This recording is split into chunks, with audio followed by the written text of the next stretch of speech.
Oh, yes, I am. Oh, please. Oh, yeah. Oh, yes, I am. Oh, yes, I am. I got to do it. Yes, I know you do. I must. Judy and I go back 30 years. And one time, hello, everybody. Hello, everybody out there. And thank you for being here. Sometimes you have a friend that's a forever friend that is such a friend. And I have a couple of those friends in the audience, one of whom is Judy. And Judy makes me laugh. She just makes me laugh. She has 1,000 expressions, all of which look the same. But you can see the subtlety in those expressions and the eyes and that kind of look that makes me just laugh. It makes me laugh. And it just, that deadpan, oh God, it makes me laugh. And one time, we were driving across. I have to. We were driving across Scotland, and we're in the middle of nowhere, which is the middle of nowhere, like no other nowhere there is. And there's nowhere. And we're going on and on and on in the middle of nowhere. And you see no one in the middle of nowhere. And there aren't any trees in the middle of nowhere. So you know there's no one else there. There's nothing there. There are no rest stops. There's nothing, and that's part of the important part of the story. There are no rest stops. There's no place to rest when one has to rest, if you understand the implication of what I'm saying. She says, I need a rest stop. I need it now. There isn't one. What does one do? One pulls over and says, I must rest here. Well, there it is. So unlike males, where the whole world's a rest stop, if we know what I mean, anytime, any place, anywhere, it's a bit more complicated for the female. We must find a place, but there is no place to hide. One must squat. So there is no place to squat that is any more hidden than another, so one must just say, oh well, here it is, and one must squat. But there's no one anywhere in the whole of this part of Scotland. So what difference does it make? Squat away. I turn around, and over the hill comes, I tell you the truth. And I look at Judy, and I look, and I think, where the hell did you come from? Classic British soldier. And I thought, Judy. And there she is, back end facing him. And I said, Judy, there's a jogger heading your way. To which she says that expression, no expression, all the expressions in one, what can I do now? Oh, well, typical, only here in this country. Jog, jog, by afternoon, ma'am.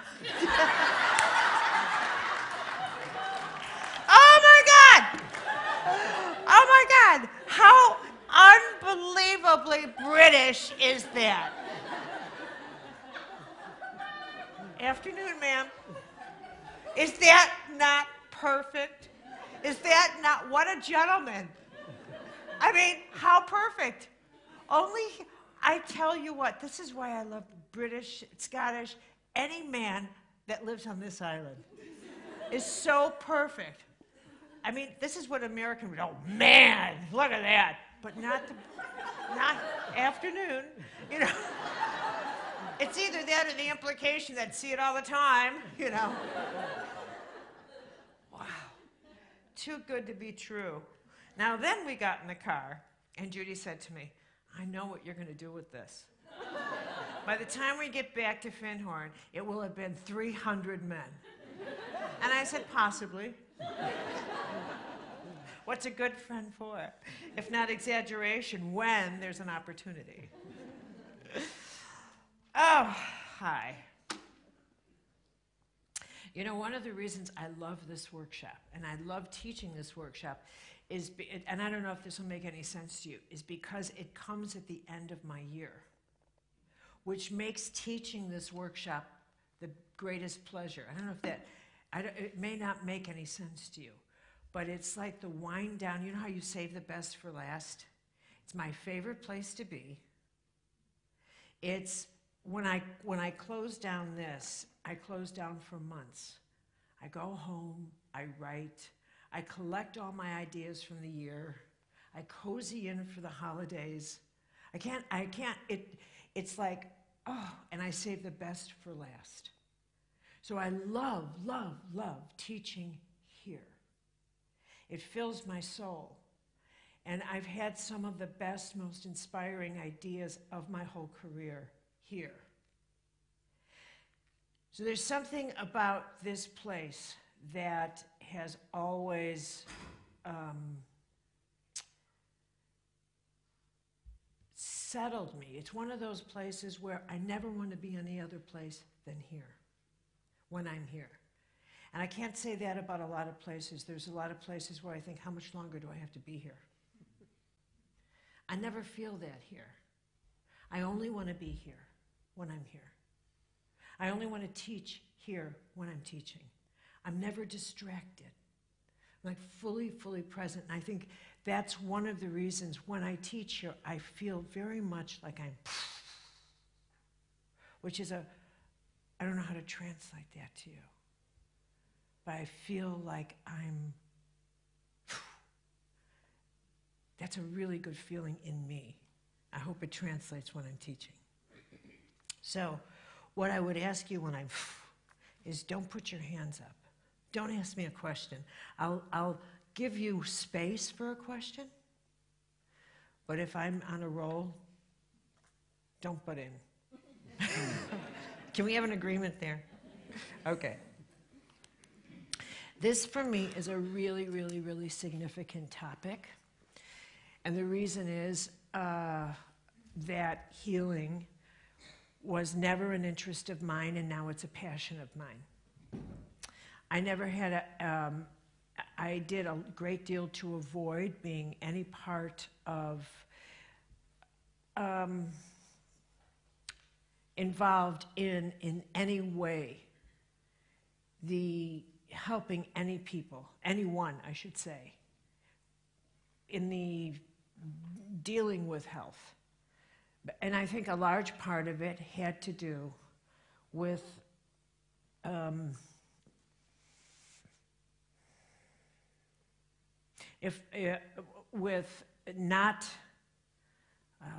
with close human contact.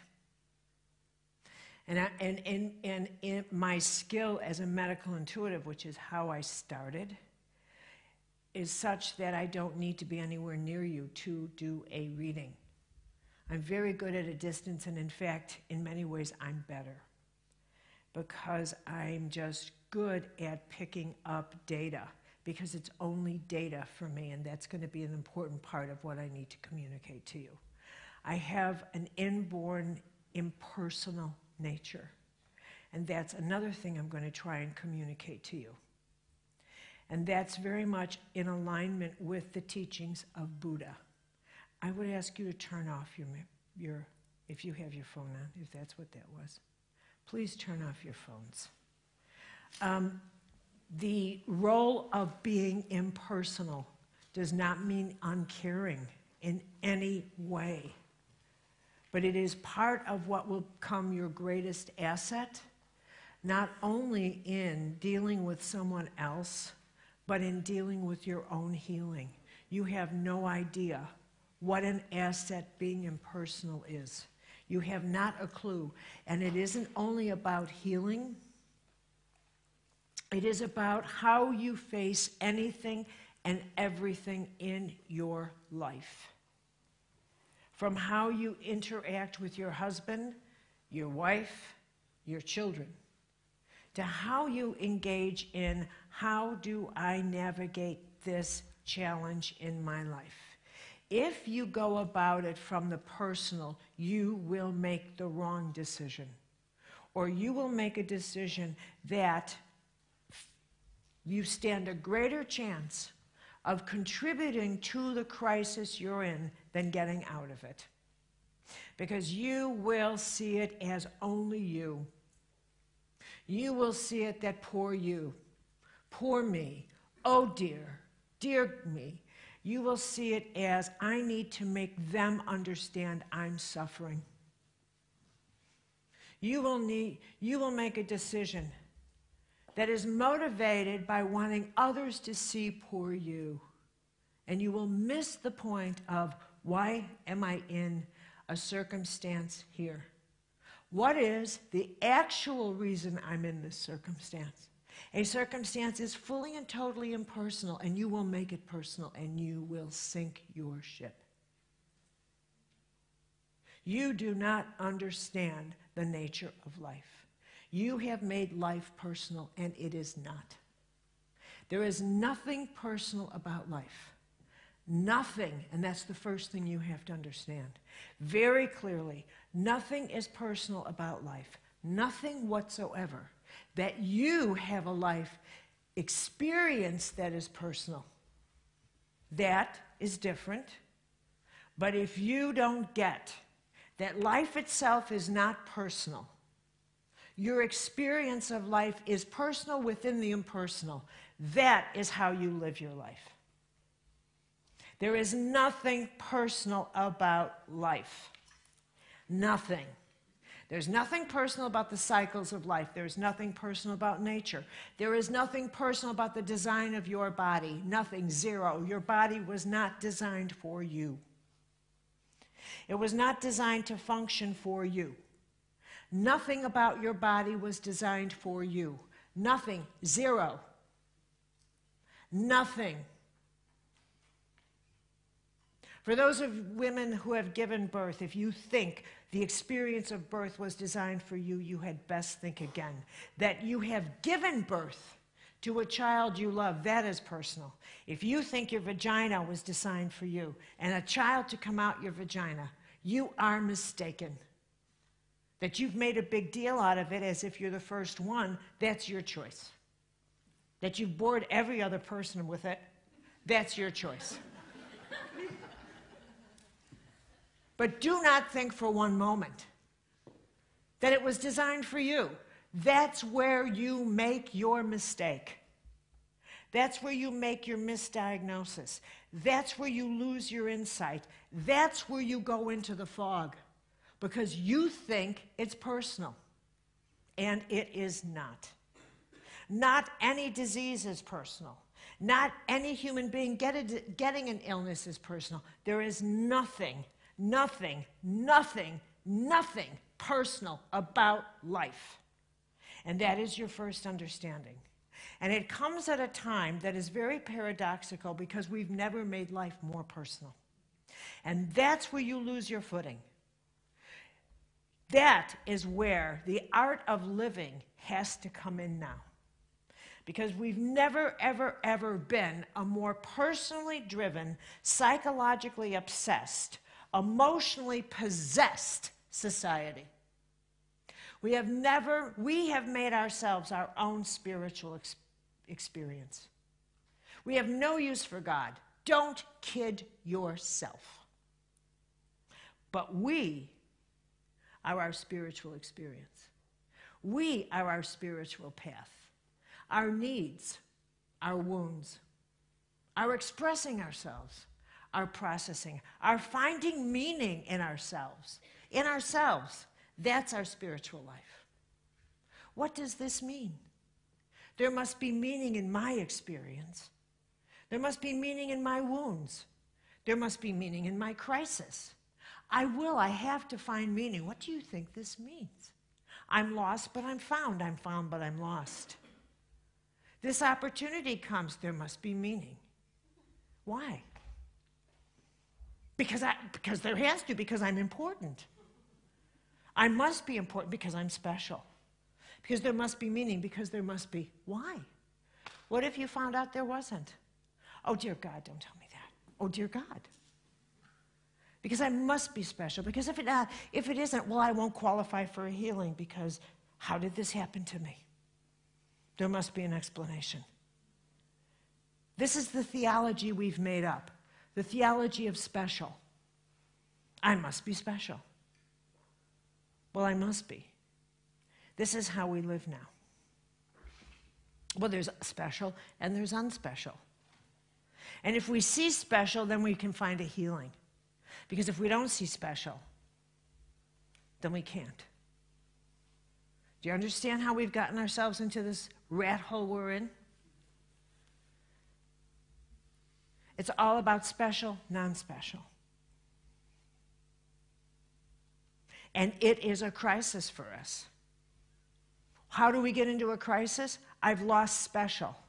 Where is it? I've got to find it. I've got to find it. I'm not special. I don't see anything out the window anymore. I'm not special. I've suffered. I'm expecting something special in return because I'm suffering. I'm owed something special because I'm suffering. I should get the best seat in the house because I'm suffering. You can't talk to me like that. I've suffered. I've been a victim. Let me pull my victim out. Because I've suffered. You can't speak to me that way. I'm a wounded child. This is how we think. Our wounds are personal. Everything is. And so long as you stay in your personal, so long as you're thick in your personal, you can't get out of anything. You can't get out of anything.